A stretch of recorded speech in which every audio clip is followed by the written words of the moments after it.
농지증 보도록 하겠습니다. 농지 취득 자격 증명 나온 거.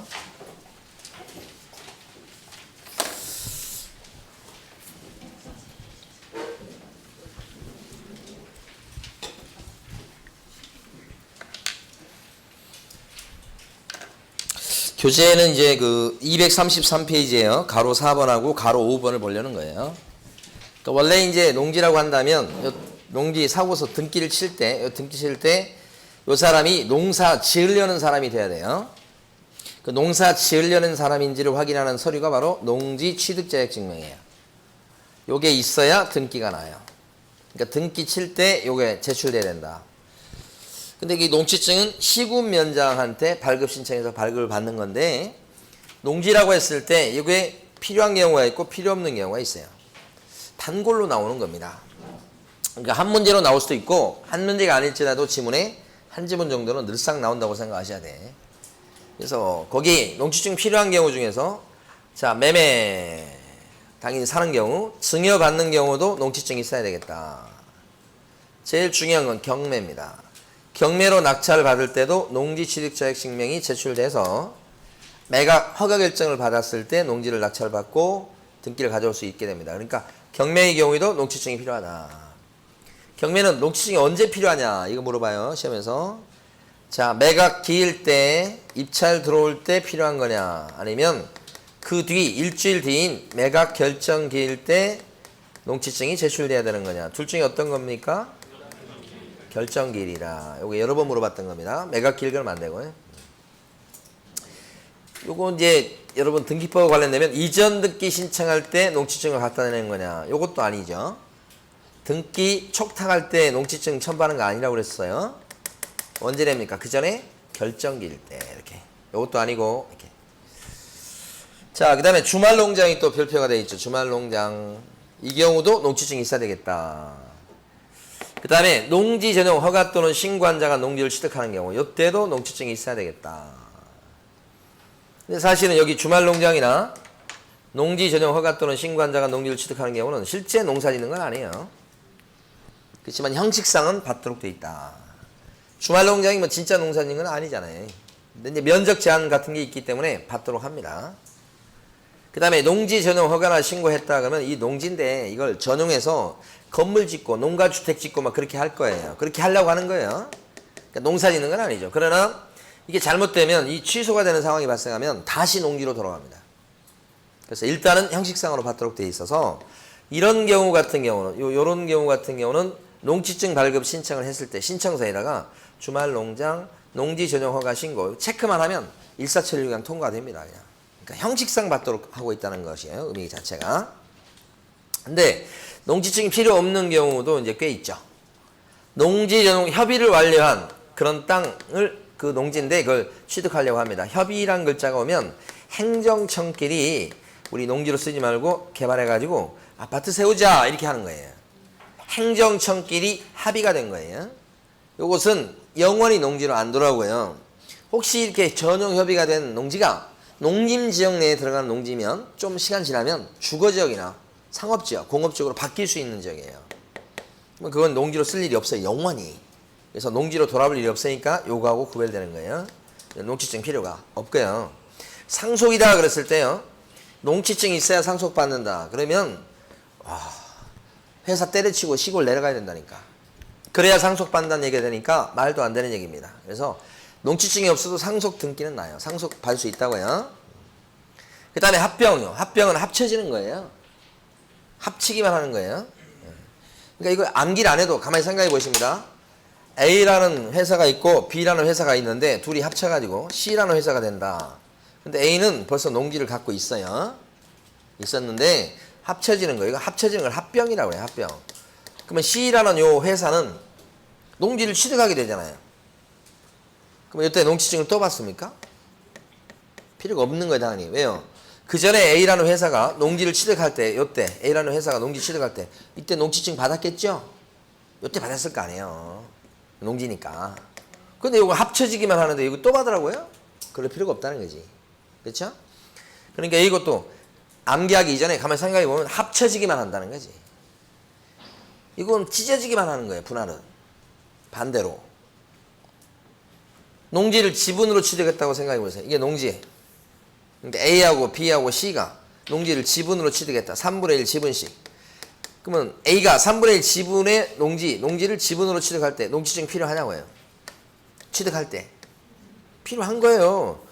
여기서 이미 지분 취득만 해도 농지증이 있어야 등기가 나는 거예요. 지분 등기가.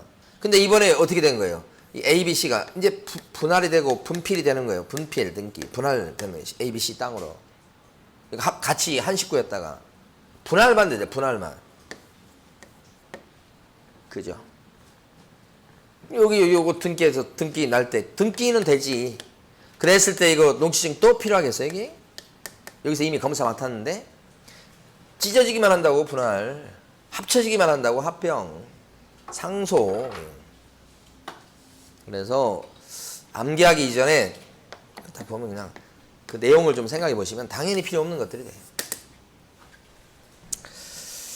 자, 그 다음에 넘어가셔서 뒤에 가시면 발급 절차 이런 게 나옵니다. 농지 취득 자격증명 발급 절차. 첫 줄에 보시면 농사짓는 계획서를 내야 되는 거예요. 첫 줄에요. 농업개연계획서. 내면 그것 갖고 시군면장이 발급을 해주게 돼요. 둘째 줄에 보면 시군면장 얘기가 나와요. 여기 군수 빠져 있죠? 그러니까 군수는 상관이 없어. 군수 대신에 누가 지금 권한이 있어요? 읍장하고 면장이에요. 군수는 하면 틀리는 거예요. 그래서 시군면장이 농사짓는 계획서가 잘 돼 있어 정말. 그러면 발급해줘요 그냥. 계획서 보고 발급해주는 거예요. 그 계획대로 할지 말지는 앞으로의 일이에요. 자, 그런데 농사짓는 계획서를 낼 필요 없는 경우가 있다. 박스. 그죠? 가만히 생각하면 농지증을 받아야 돼 라고 하는 것 중에서 주말 농장 같은 경우 진짜 농사짓는 거 아니라고 그랬잖아요. 농사짓는 계획서가 있을 수 없어요. 농지 전용 허가나 또는 신고한 자가 농지를 취득할 때 이거 농사 지으려고 취득한 거예요. 지금 허가나 신고받은 이 농지를 취득하는 이유가 집 지으려고 하는 거예요. 그러니까 이건 있을 수가 없어요. 이런 거. 거기에 보면 연구나 실습 목적으로 농지를 취득한다. 그런 것도 있어요. 이 진짜 농사 지을 거 아니죠? 그러니까 농사 지는 계획이 있을 수가 없는 것들이 있죠. 이렇게. 그래서 박스 밑에 보시면 원래 농사 짓는 계획서를 내는 게 원칙인데 농업개연 계획서를 내는 경우는 심사기간이 4일이네요. 근데 농사 짓는 계획서를 낼 필요 없는 이런 경우 있잖아. 이런 경우는 농지증은 필요하나요? 필요하지요. 필요한데 농사 짓는 계획서를 내는 건 아니다 이 말이야. 있을 때는 심사기간이 줄지요. 2일이네 이렇게 써놨잖아 두 개 다. 요렇게 되는 거. 농지증이 필요한데 농사 짓는 계획서까지 낼 필요는 없는 경우 심사기간이 준다. 그 다음에 또 이 농지증은 결국 아까도 말씀드렸듯이 등기 칠 때 그때 필요한 서류가 되는 거니까 계약을 체결할 때는 농지증은요 없어도 되죠. 이게 가로 7번이야. 가로 7번. 가로 7번이라고요. 소유권 이전 등기 지금 234페이지에 가로 7번을 보고 있다고요. 그 7번 보시면 거기에 밑줄 그어진 게 법률행위의 효력 발생 요건은 아니다. 요거잖아요, 요거예요. 법률행위의 효력 발생 요건은 아니다 하는 거예요. 그럼 무슨 요건이요? 등기 요건이지. 등기를 갖다가 물권 변동이라고 그래요. 물권 변동의 요건이다. 민법 시험에도 출제됐었고 중개 실무에도 나왔던 판례입니다. 이 판례입니다, 이거. 자, 그 다음에 오른쪽에 가면 농지 임대차입니다. 농지 임대차가 최근에 잘 나오는 거예요. 농지 임대차가. 그럼 가만히 보면 농지 임대차는 할 수 있겠죠, 임대차를.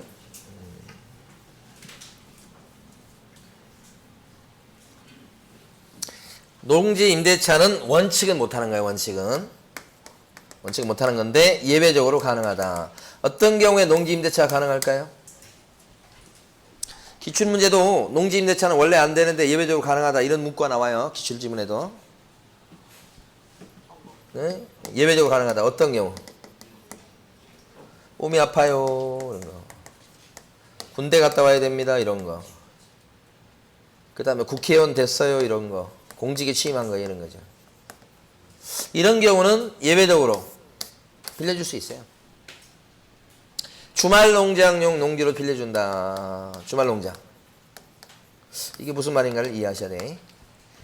서울 외곽 쪽에 가면 그 농업인이 농지를 갖고 있어요. 근데 농사 짓기도 힘들고 돈도 잘 안 벌리고 그러니까 안정적으로 수입을 올릴 수 있는 걸 생각한 거예요. 농지를 갖고 있는 농업인인데. 그래서 어떻게 하냐면 자기 농지를 갖다가 서울 시내 초등학생들한테 1년에 몇십만 원씩 받고 빌려줘. 그 텃밭을. 그러면 그 친구들이 와가지고 거기다 고추도 심고 가지도 심고 뭐 오이도 심고 이렇게 해가지고 그 자기 텃밭을 가꾸잖아. 그러면 자기 텃밭이 있으니까 그런 거에 대해서 되게 호기심도 많고 막 이렇게 흥미를 느끼고 막 그러잖아요. 그거 빌려주면서 그러면서 돈을 번다고. 그러니까 농사꾼이 농지를 갖다 농사 안 짓는단 말이에요. 그런데 이렇게 주말 농장 하겠다는 사람이 나타나면 그 빌려주는 건 또 될 수 있다는 거죠. 이게. 그러면 주말 농장 하는 방법은 그래서 두 가지가 있다는 거지. 돈이 많으면 자기가 그냥 주말 농장용 농지를 취득해. 소유권을 취득해. 그래서 거기다 막 감자 심고 고구마 심고 그냥 옥수수 심고 이렇게 할 수 있는 거고, 그게 안 되면 어떻게 해? 빌리는 방법이 있다는 거지. 이건 빌리는 거 얘기하는 거잖아요. 지금. 응? 자, 그랬을 때 동그라미 1번. 농지 임대차 계약은 사용대차도 마찬가지지만 무슨 계약을 해야 한다? 사명계약. 사용대차는 공짜죠. 이건 임대료 주는 거고요. 사용대차는 공짜로 빌려주는 거예요. 사용대차. 누가 공짜로 빌려주겠습니까? 이가? 근데 뭐 사명계약이 원칙이다. 자, 근데 동그라미 2번에 보면 대항력 얘기가 나옵니다. 대항력. 대항력 중요합니다. 아직도 한 번도 시험에 나온 적이 없어요. 동그라미 2번이에요. 읽어보면 농지 임대차 계약에는 그 등기가 없는 경우에도 임차인이 농지 소재지를 관할하는 시군 면장의 확인을 받고, 확인의 동그라미 해두셔야 돼. 확인. 확정일자를 얘기하는 게 아니에요. 시군 면장이 요 사람이 농지를 임차해서 이렇게 쓰고 있다는 것을 확인해 주는 거예요. 임차해서 쓰고 있는 걸. 그 다음에 해당 농지를 갖다가 인도받은 경우, 인도의 동그라미요. 그러니까 여기요, 농지 임차인이 그 농지를 차지하고 있고, 그 다음에 빌린 것을 시군 면장이 확인을 딱 해주면, 두 가지가 합쳐지면 이걸 대항력권으로 보는 거예요. 그러면 그 다음 날부터 뭐가 생겨요? 대항력. 막 농지가 막 팔려가지고 주인이 바뀌어도 농지 임차인은 농사를 계속 지을 수 있도록 합니다. 일반적으로 한 3년 정도는 그런 뜻이. 이때 확인은 누가 확인을 해줘요? 이 사람이 지금 임차해서 쓰고 있다는 걸 확인해 주는 것은 시군 면장. 여기도 군수 빠지죠? 늘상 조심하셔야 됩니다. 시장군수구청장의 확인을 받아. 그러면 틀려요. 그 다음에 인도 플러스 확인 받고 그날부터 대항력이 생겨요. 그러면 틀려요. 그날이 아니고 다음날. 그죠? 그러면 농지 임차인이 만약에 인도 플러스 확인 받고 그 다음에 확정일자를 받게 되면 농지 임차인은 우선 면허권이 생긴다. OX. X? 진짜? X. 맞았어요. 농지 임대차에서는 우선 면제권이라는 그런 권리 자체가 인정이 안 돼요. 인정되는 게 뭐예요? 대항력. 대항력. 그 점에서 주택과 상가 임대차하고 다른 겁니다. 주택이나 상가 임대차에서는 어떻게 해? 확정일자 받으면 우선 면제받을 수 있는 권능을 인정해 주죠? 여기는 없다는 거지, 이게. 자, 동그라미 2번까지 봤습니다. 동그라미 3번, 4번. 임대차 기간은 몇 년 이상으로 해야 되겠다? 3년. 동그라미 4번 보면 임대차 기간을 정하지 아니하거나 3년보다 짧게 정했을 때는 몇 년 약정한 걸로 본다? 3년. 그게 바로 농지 임대차의 최단 존속 기간은 몇 년으로 보는 거다? 3년. 다만 요건 있죠? 단연생 식물 재배지로 이용되는 그런 임대차일 때는 몇 년 보장을 해줘요? 5년입니다. 단연생 식물은 5년. 여기다 적으셔야 되겠어. 동그라미 4번 밑줄 그은 끄트머리에다가 3년으로 약정된 것으로 본다고 돼 있죠? 단연생 식물 이렇게 해놓고 5년. 단연생 식물이 뭔지 알죠? 올해 딱 키워가지고 올해 딱 수확할 수 있는 게 아니고 몇 년 걸쳤을 때 3년 지나서 수확할 수 있고 이렇게 되는 거 있잖아요. 그러니까 단연생 식물 이렇게. 그럼 5년. 자, 그 다음에 동그라미 5번 가시면 독특한 게 나옵니다. 임대인은 질병, 징집 등 대통령령으로 정하는 불가피한 사유가 있을 때는 임대차 기간을 3년 미만으로 정할 수 있다. 응? 자, A라는 사람이 있습니다. 농지 임대인이에요, 주인이에요. 이 사람이 이제 농지를 세를 놓고 싶습니다. 왜냐하면 이 사람이 2년 동안 군대 갔다 와야 됩니다. 이렇게. 그러면 딱 2년 동안만 세를 놓고 싶어. 그래서 자기는 군대 갔다 올 테니까 2년 동안 이거 좀 농지 누가 좀 빌려가지고 농사 질 사람 있으면 계약하겠다는 거예요. 그랬더니 B가 나타나서 내가 농사 질게요. 이렇게 한 거예요. 이 사람이 임차인이 된 거예요. 근데 임대차 계약 기간은 몇 년 정해요? 2년간 군대 갔다 오니까 2년. 정할 수 있습니까? 있다는 거지. 그럼 2년 됐을 때 이 임차인이 뭐야 3년 밑으로 했으니까 나는 1년 더 농사 질래 할 수 있습니까? 못한다는 거죠. 이렇게 못하는 경우는 어떤 경우냐면 전제가 임대인한테 이런 사유가 딱 법이 정한 사유에 거기 해당되는 사유가 있어야 됩니다. 이런 사유가 있다면 3년이 안 되고 2년 이렇게 계약할 수가 있고 그것은 지켜져야 된다는 거예요. 지켜져야 된다는 거예요. 이런 경우는. 그죠? 네. 근데 이 사람이 지금 2년 동안 군대 갔다 올 거예요. 그죠? 근데 A가 B한테 농지를 임차하면서 임대차 계약을 했어요. 계약서 썼는데 계약 기간을 안 정했어요. 그러면 임대차 계약 기간은 몇 년도예요? 2년 동안 군대 갔다 올 건데 3년입니다. 이 사람이 만약에 군대 2년 갔다 오는 것 때문에 2년만 세를 놓고 싶다면 임대인이 자기가 2년을 주장해가지고 사유를 얘기해서 2년을 계약하는 겁니다. 그러면 2년만 되는 거예요. 근데 그거 갔다 오는 거지만 얘기를 안 했어요. 기간도 안 정했어요. 그럼 어떻게 돼요 이제? 3년 주장할 수 있어요. 이해되십니까? 진짜요? 자, 그 다음에 그래서 거기 동그라미 5번에요. 셋째 줄. 임차인은 3년 미만으로 정한 기간의 유효함을 주장할 수 있다. 그럼 이때 기간을 군대 2년 갔다 오겠다고 뭐 이렇게 생각은 그랬었는데 기간 안 정해놨어. 이렇게. 그러면 이 기간은 몇 년이 돼요? 3년 된다. 그죠? 자, 그런데 이때 기간을 안 정한 게 아니고 2년을 정한다. 그럴 수 있나요? 2년 정할 수 있잖아요. 근데 이 사람이 군대 갔다 오고 그런 건 아니에요. 그냥 2년을 정했단 말이야. 그럼 특별한 사유가 없어. 2년 정해서. 그러면 B 입장에서 어떻게 할 수 있어 이제? 이때는 2년 동안만 농사 짓고 나 이제 관둘란다 할 수도 있고 1년 더 농사 짓겠다고 할 수도 있고 이건 선택할 수 있죠. 그건 주택이나 상가 임대차도 같은 원리잖아 이게. 최단 존속 기간을 보장해 준다는 취지. 그죠? 그 다음에 동그라미 6번이 묵시적 갱신입니다. 묵시적 갱신. 임대인이 임대차 기간이 끝나기 3개월 전까지 임차인 보고 갱신 거절의 통지 또는 조건 변경의 통지를 하지 않고 임대차 기간이 끝날 때는 이전 임대차 계약과 같은 조건으로 다시 임대차한 것으로 본다. 이게 묵시적 갱신. 묵시적 갱신이 이루어지지 않으려면 어떻게 해야 됩니까? 임대인은 임대차 계약 기간이 끝나기 언제까지 비우라고 미리 얘기했어야 됩니까? 3개월 전까지. 3개월 전을 물어보는 거예요. 보통 일반적으로 주택이나 상가 임대차에서는 묵시적 갱신이 이루어지지 않도록 하기 위해서 임대인은 6개월 전부터 1개월 전까지. 그죠? 갱신 거절의 통지 또는 조건 변경의 통지를 했어야 돼. 1개월 전이에요. 여기는 3개월 전 이렇게 되잖아요.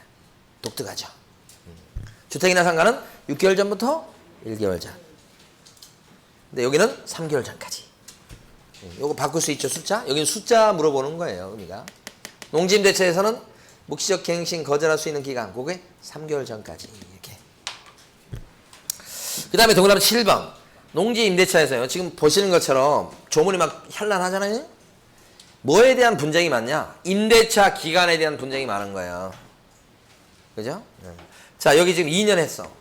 그랬더니 이 사람이 지금 2년 했는데 1년 더 하겠다고 하고 아니면 비우고 나가겠다고 했을 때 임대인과 임차인 사이에 분쟁이 많이 생겨. 그거 조정해 주는 데가 어디예요? 재판까지 가지 않고 조정해 줘가지고 분쟁을 빨리빨리 해결시켜주기 위해서 만들어 놓은 분쟁 조정기구가 어디예요? 시장, 군수, 구청장. 시장, 군수, 구청장이죠, 여기. 시군면장이 아니죠. 아까 시군면장 어디 나왔었습니까? 첫 번째, 농지증 발급. 두 번째, 확인. 시군면장 확인이죠. 근데 여기 나와 있는 분쟁유동 신청 어디 가서 해야 되고? 시장, 군수, 구청장한테 해야 되고 그런 뜻이죠. 그 다음에 제일 밑에 보시면 주말 체험 영농 목적으로 농지를 취득하는 경우가 나와 있죠. 이거 아시는 거 복습하는 겁니다. 주말 농장은 한마디로 경자 유전의 원칙에 들어가는 겁니까? 예외에 들어가는 겁니까? 예외. 예외에 들어가니까 농사 짓지도 않는데 농지를 소유할 수 있도록 하는 예외죠. 따라서 투기 목적에 이용되지 않도록 하기 위해서 어떤 제한을 둡니까요? 면적 제한을 두죠. 1000제곱미터 미만이죠. 다만 그 1000제곱미터 미만이라고 하는 것은 1인당 소유 면적이 아니라 세대별 합산 면적이다. 근데 어쨌거나 자 주말 체험 영농 목적으로 농지를 취득한다 그랬을 때 농지증은 필요합니까? 필요하고. 다만 진짜 농사 짓는 건 아니니까 농사 짓는 계획서는 낼 필요가 없고. 따라서 심사기간은 며칠? 이틀로 줄어든다. 동그라미 6번에 밑줄 그어놓은 것처럼 원래 자기가 농사꾼이어서 농지를 갖고 있는 사람인데 주말 농장 하겠다는 사람한테 어떻게 할 수 있다고요? 임대, 사용대 할 수 있다. 공짜로 빌려줄 수도 있다. 뭐 이런 취지예요. 그리고 동그라미 7번 주말 농장 분산 취득도 가능하고 거리 제한도 없다. 예를 들어서 서울에 있는 사람인데 제주도에다가 300제곱미터 텃밭을 구입해요. 그죠? 그리고 제주도에다가 그 다음에 대전에다가 세종시 근처에다가 또 500제곱미터를 또 취득해서 여기도 주말 농장 하겠다는 겁니다. 여기 이렇게 두 군데 이렇게 가질 수 있습니까? 주말 농장 갈 수 있습니다. 면적 합쳐봤자 1000 안 되죠? 여기 거리 제한도 없고요. 분산 취득 가능하다 이 말이에요. 진짜 이랬으면 진짜 좋겠네요. 제주도 금방 가잖아요. 사실 비행기 타면. 제주도 그냥 가서 좀 이따 오고 싶고 계속 있기는 좀 그렇지만 그래 갔다가 좀 이렇게 좀 놀다 오면 좋을 것 같기도 하고 막 그렇잖아요. 여러분들은 휴가 계획 없으시죠 당연히? 있으신가? 그러니까 저는 이제 혼자 그냥 가만히 지금 막 상상하면서 막 좋아서 죽으려고 하는 게 뭐냐면 나중에 서울에 집이 있는데 서울에서 월요일부터 목요일까지는 서울에 있어. 그리고 목요일 저녁이나 금요일부터는 이제 이런 주말 농장 같은 데로 가는 거야. 서울 인근에. 너무 또 멀면 안 되고. 그래서 거기서 가서 낚시하고 그 다음에 왜요? 낚시하고 그 다음에 또 무슨 고구마 캐고 옥수수 이거 하고 강아지 키우고 닭도 키우고 그러다가 얼굴 좀 타고 월요일은 다시 도시로 오는 거야. 도시 와가지고 이제 쇼핑하고 상상도 못해. 이렇게 그래서 월화수목은 또 도시에서 또 이렇게 있다가 목요일 저녁이나 또 금요일부터는 또 가가지고 이런 밀짚 모자 쓰고 또 거기서 이렇게 있다가 이렇게 그렇게 살고 싶어요. 그래서 그런 상상을 좀 해보는 거야. 그러면 그런 얘기를 저희 집사람한테 했죠. 그러니까 저희 집사람이 혼자 가라. 왜 그렇게 시골을 그렇게 싫어하는가 몰라. 자, 그래서 잘 됐다. 혼자 갈란다. 이렇게 이제. 자, 엄마하고 애기들은 애기들이 아니지 그때는 다 컸겠지 이제. 그리고 시골 가면 되죠 뭐. 아니 근데 진짜 거기서 진짜 막 밥벌이로 농사 지으려면 못할 거예요. 그렇게는 하기 힘들고. 자, 그러니까 그 이 전제가 되는 게 뭐예요? 돈 안 벌어도 먹고 살 수 있을 정도가 됐을 때가 전제가 되는 거 아니에요. 그럼 어떻게 해야 돼? 지금 돈을 많이 벌어야 돼. 자, 열심히 합시다 지금부터. 236페이지 가면 처분 의무 얘기 나옵니다. 처분 의무다. 이건가? 아니, 이건가? 이거지. 이게 농지를 취득했어요 아까 농지증 갖고 뭐 농사 지어야 돼. 농사 안 짓죠. 그러면 팔아라. 그죠? 처분 의무가 있습니다. 언제까지 처분해야 됩니까? 1년. 처분 하여야 한다. 1년 나와야 됩니다. 근데 처분 안 하면 어떻게 되죠? 처분 명령사가 나와. 파쇼. 언제까지 파쇼? 안 팔면 이행강제금 이렇게 나와요. 자, 처분 명령사에는 언제까지 처분하라고 명령이 떨어져요? 6개월 내에. 그죠? 요 두 개 바뀌면 안 됩니다. 명령자가 나오면 6개월. 처분 하여야 된다. 이 말 나오면 1년. 이거 바뀌지 않도록 해야 되고. 자, 그 다음에 처분 명령을 받고도 처분 안 하면 어떻게 됩니까? 이행강제금. 뭐 또 매수 청구하는 제도가 있긴 한데, 그 다음에 또 이거 유예하는 제도도 있긴 해요. 농사 짓거나 그러면 또 유예시켜주죠. 처분 명령, 처분 의무 이런 거 유예시키는데, 그런 거 다 생략하고. 일단 처분 명령을 받고도 처분 안 하면 어떻게 돼? 여기가 제일 중요한 거예요. 이행강제금 어디다 맞죠? 맴매. 이행강제금. 맴매 맞습니다. 예? 몇 대 맞아요? 20대. 엄청 많이 맞은 거예요. 그건 중요한 거. 매년 두들겨 맞아요. 매년 20대. 그래서 요걸 갖다 여러분들이 농땡이 이렇게 얘기하세요. 나 농지를 안 팔고 농땡이를 치면 이행강제금 부과되죠? 농땡이. 이행강제금 몇 프로? 20%. 20대. 기억하셔야 됩니다. 20대. 농땡이. 이렇게 되죠. 여기서 중요한 것은 요 농땡이가 제일 중요하고요. 그 다음에 1년 6개월. 이거 구별하는 게 그 다음에 중요하고. 이 두 가지. 그 다음에 이게 시험에는 요게 나왔었습니다. 농지 전용 허가 또는 신고 받은 사람이 허가 또는 신고했던 사람인데 2년 내 착공을 안 해요. 건물 짓겠다고 해다가. 이렇게 한다고 그랬을 때 이제 농지증을 내줬던 건데 안 해요. 그러면 어떻게 되는가? 1년 이내에 팔아야 됩니다. 똑같은. 안 팔면 이거. 그러면 또 이거. 이렇게. 주말 농장도 마찬가지입니다. 이 사람이 지금 투기 목적으로 산 거야. 제주도 거 300제곱미터를. 그럼 거기서 가가지고 이제 거기서 취미용농하고 그래야 될 거 아니에요. 근데 1년이 가도록 뭐 안 와. 그럼 이거 아니잖아 지금. 그럼 그거 어떻게 해야 돼? 팔아야 되는 거예요. 그런지 아닌지는 이건 그 관청에서 조사하셔야 되겠죠. 그죠? 그 사람 주장만 갖고 믿어줄 수는 없는 거고요. 그래서 만약에 그걸 안 판다 그러면 또 뭐야? 처분 명령. 그것도 안 지키면 어떻게 돼요? 이행강제금. 요 세 가지가 똑같은 맥락이에요.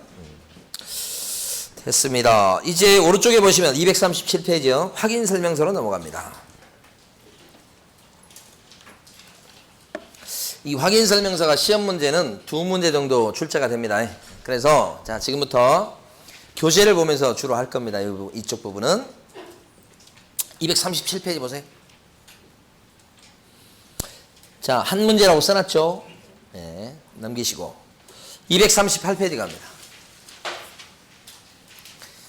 238페이지부터 이번 시간에 이제 저기 가서 246페이지까지 나갈 수 있으면 참 좋겠습니다.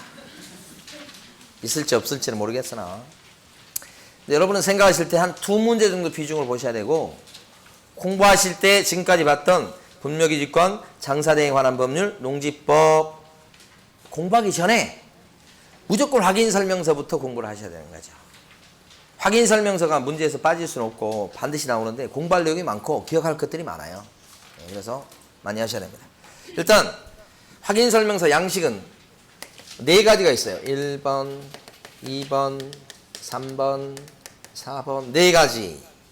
이게 주거용 건축물에 대한 확인설명서, 2번은 비주거용 건축물, 3번은 토지에 대한 확인설명서, 4번은 임목이나 광업재단, 공장재단에 대한 확인설명서. 이렇게 4개.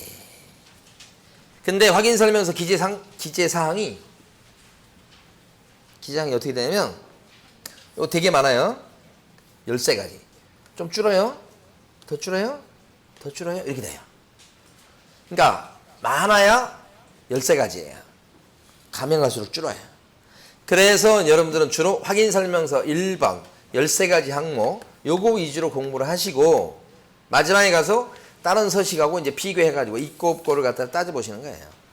그 나중에 실무적으로도 여러분들이 주로 이걸 써주죠. 거의. 그래서 요거 위주로 공부합니다. 기장목도 제일 많고. 확인설명서 일반 양식은 주거용 건축물은 세 부분으로 나눠집니다. 첫 번째가 기본 확인사항. 자, 그 다음에 두 번째 부분은 세부 확인사항이에요.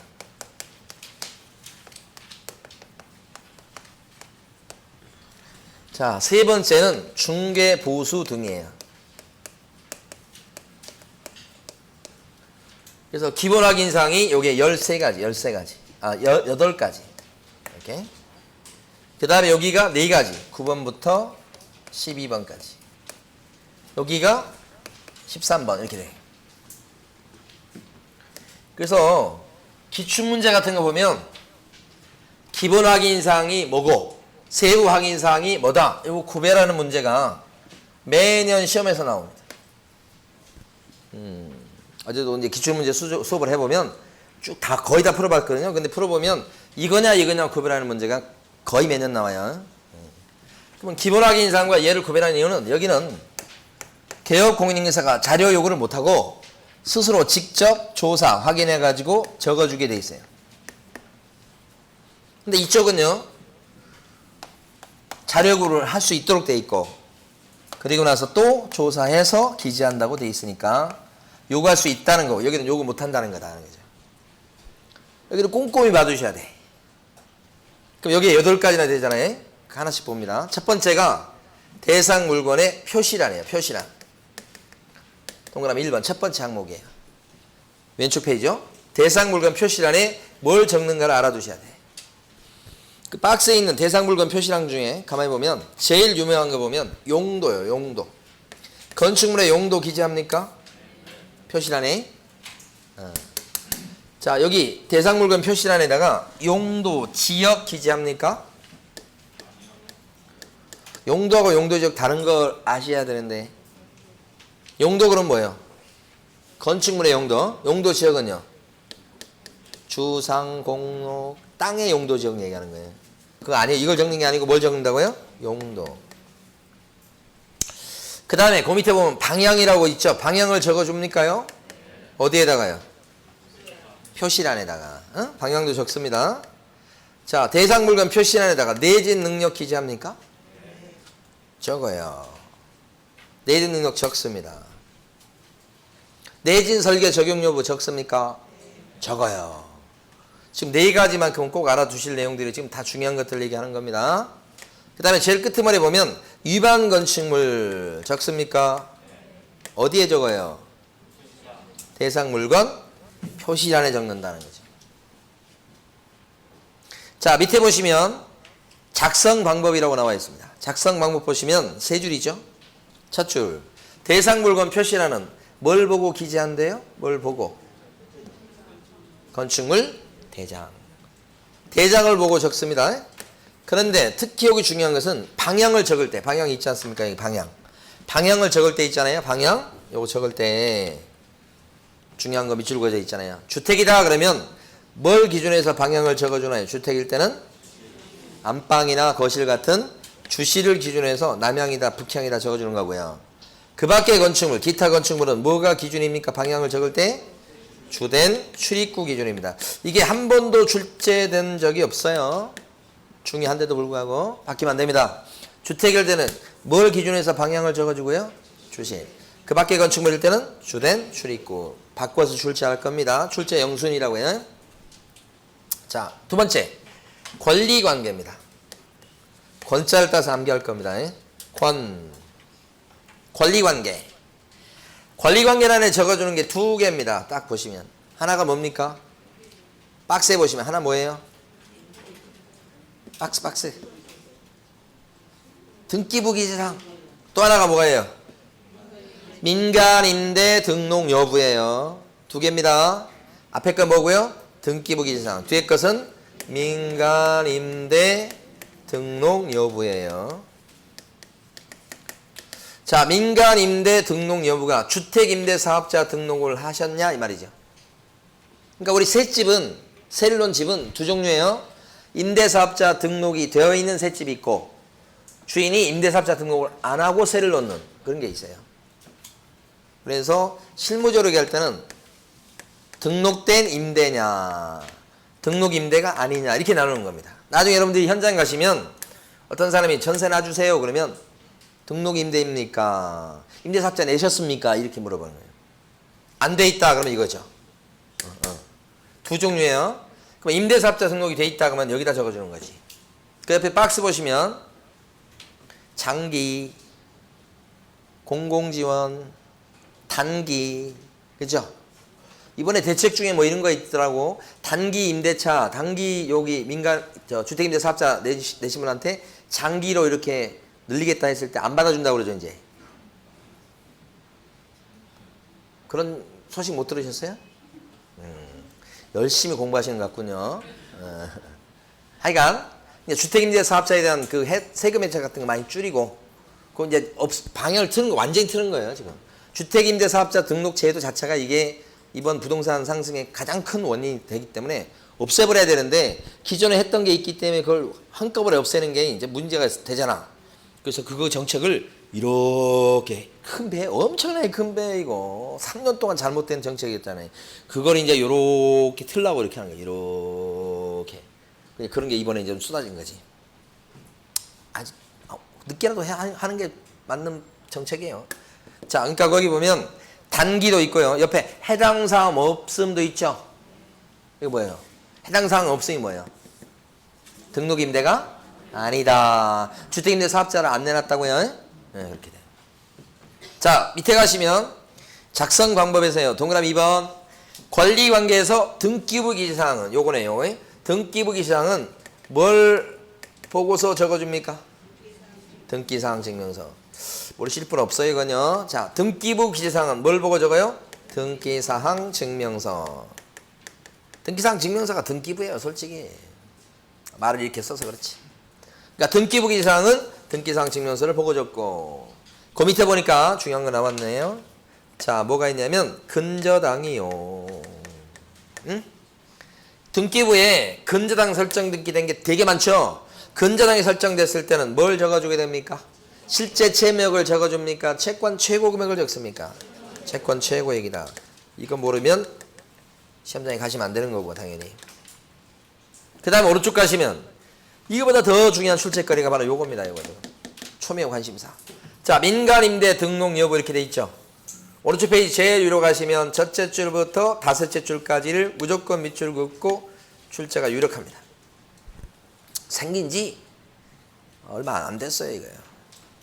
오른쪽 페이지 제일 위로 가면 동그라미 2번요. 응? 첫 줄부터 다섯째 줄까지.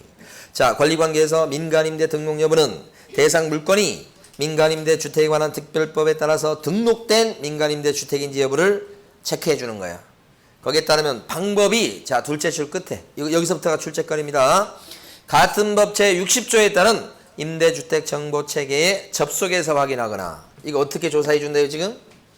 이거 민간임대 등록 여부는 어떻게 조사합니까? 등기사항 증명서를 가지고 조사합니까? 아니에요.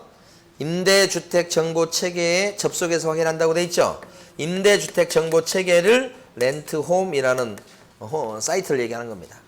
임대주택정보체계, 이게 뭐예요? 렌트홈. 여기 들어가서 임대사업자 등록이 돼 있는지, 몇 년짜리 의무 임대기간인지 그런 것들을 확인하시라고요. 아니면 그 밑에 줄 누구에게 확인한다고요? 임대인에게 확인한다. 여기가 출제 확률 100%예요. 여기가 이걸 하셔야 돼. 이게 초미의 관심사예요. 그러니까 민간임대 등록이 돼 있냐 안 돼 있냐, 몇 년짜리 돼 있냐, 이것은 렌트홈 가서 확인하시든지 아니면 임대인한테 물어보든지 둘 중에 하나. 어떠한 경우에도 등기사항 증명서를 통해서 민간임대 등록 여부를 확인할 수 있다 없다? 없다.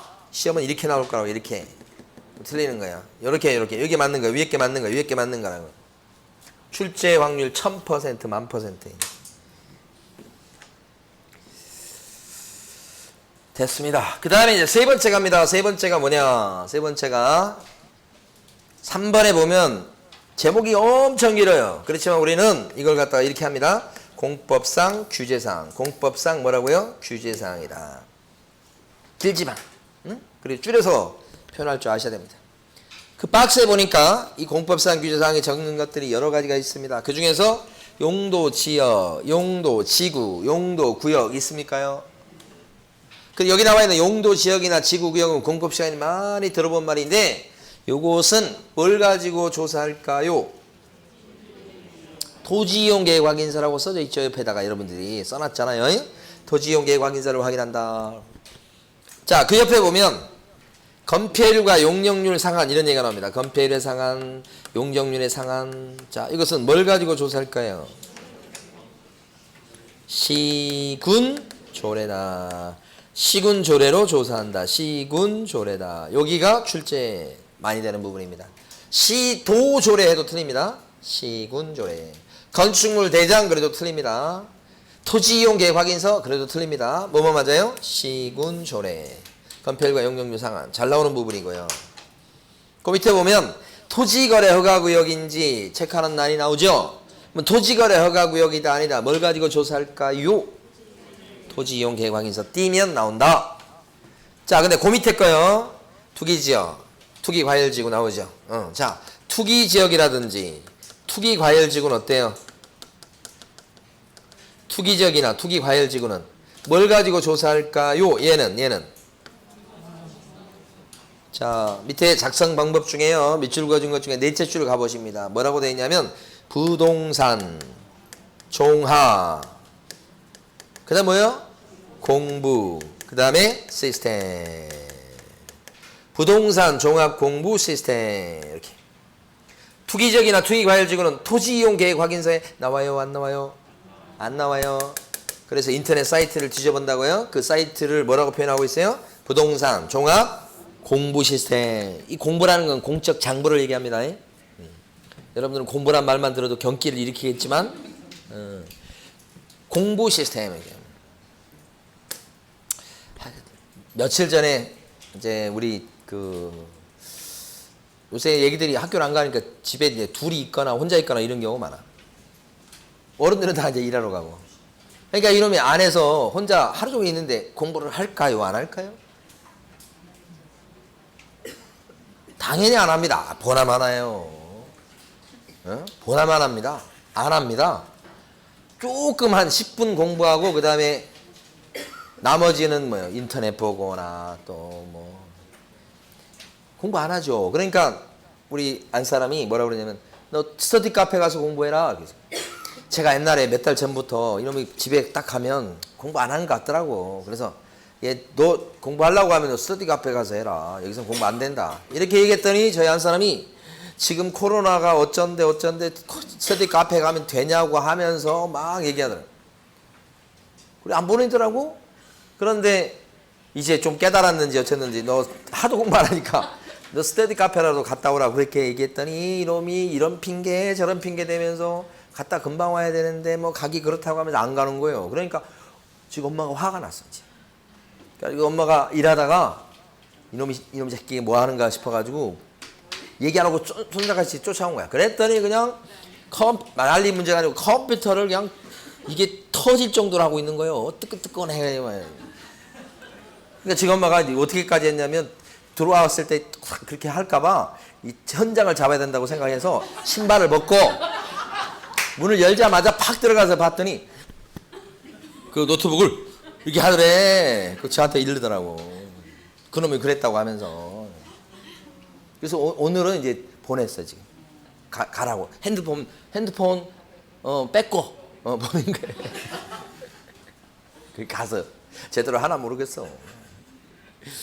그래서 이제 집에서 절대 공부 못합니다. 여러분 공부하시려면 학원 나와서 중요한 게 뭐냐면 남들이 보는 데서 공부를 하셔야 돼. 응? 도서관에 가시든 독서실도 별로 안 좋아. 독서실도 거기 있는 사람들 가만히 보세요. 독서실 전부 다 앉아서 열심히 공부하는 사람이 있을 수도 있으나 그거보다는 전부 다 뭐 휴게실에 있든지 막 나와서 놀걸? 잘 빽빽이 이렇게 자리를 차지하고 있지 않고. 그러니까 남들이 보는 데서 하셔야 돼. 그래야 조금이라도 몇 자라도 보는 거예요, 공부를. 그러니까 우리 집사람도 지금 이제 깨달았겠지, 이제. 무조건 가야 돼, 사람인데. 스터디 카페잖아, 요새는 전부 다. 공부 시스템 중요합니다. 이걸 가지고 확인한다. 이렇게. 자, 거기까지 봤고요. 그 다음에 제일 끝머리에 가면 임대차의 경우에는 이렇게 나옵니다. 아이고 너무 중요한 게 또 나왔어요. 임대차의 경우는 어쩐다고요? 공법상 규정 요거 있잖아요. 단 임대차의 경우는 적어준다고요? 안 적어준다고요? 안 적어준다는 거다고요? 그것도 아니고 정확히 임대차의 경우는 기재를 적어주는 것을 생략한다고요? 할 수 있다고요? 할 수 있다. 생략한다. OX. X. 그거 맞출 수 있어야 돼. 생략한다. 임대차의 경우는 공법상 규제사항의 기재를 생략한다. 그러면 X예요. 생략할 수 있다. 적어줄 수도 있고 안 적을 수 있다. 파라켓은 요게요. 지금까지 한 번도 출제된 적이 없어요. 아주 유력한 문제예요. 틀리게 내는 방법도 딱 말씀드렸어요. 생략한다? X. 그죠? 네?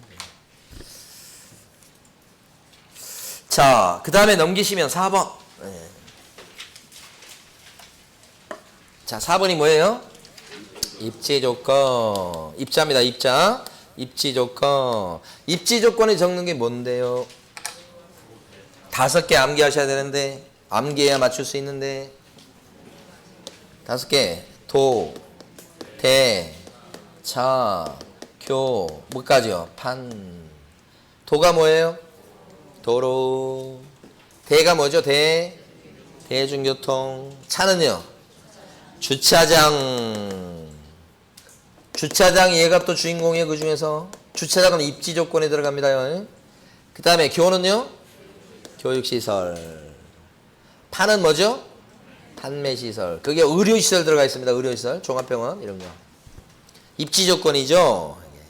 도대차, 교판, 의료시설까지 이렇게 철저히 암기해 두셔야 됩니다. 이거 입지 조건. 자, 그 다음에 7번째 가시면 6번째 가시면 5번이죠. 참. 5번에 가시면 뭐죠? 관리에 관한 사항. 관리에 관한 사항에 적는 거 2개밖에 없는데 뭐하고 뭐죠? 경비실. 또요? 관리 주체. 경비실. 또요? 관리 주체라고 돼 있지만 관리 사무실 생각하시면 돼요. 경비실. 경비하시는 분들이 관리 사무실 소속 아닌가요? 그래서 경비실, 그 다음에 관리 주체. 요 관리에 관한 사항에는 주차장 있어요, 없어요? 주차장은 어디 나오는 거라고요? 입지 조건. 이런 것을 기억을 해 두셔야 돼요. 그 다음에 6번째가 뭡니까? 6번. 비선호시설. 비하면 혐오시설. 비선호시설. 그죠? 그것밖에 없죠. 그 다음에 7번째 갑니다. 7번째가 뭘까요? 제목이 예정 금액 등입니다. 예정 금액 등. 이렇게. 7번이죠. 7번.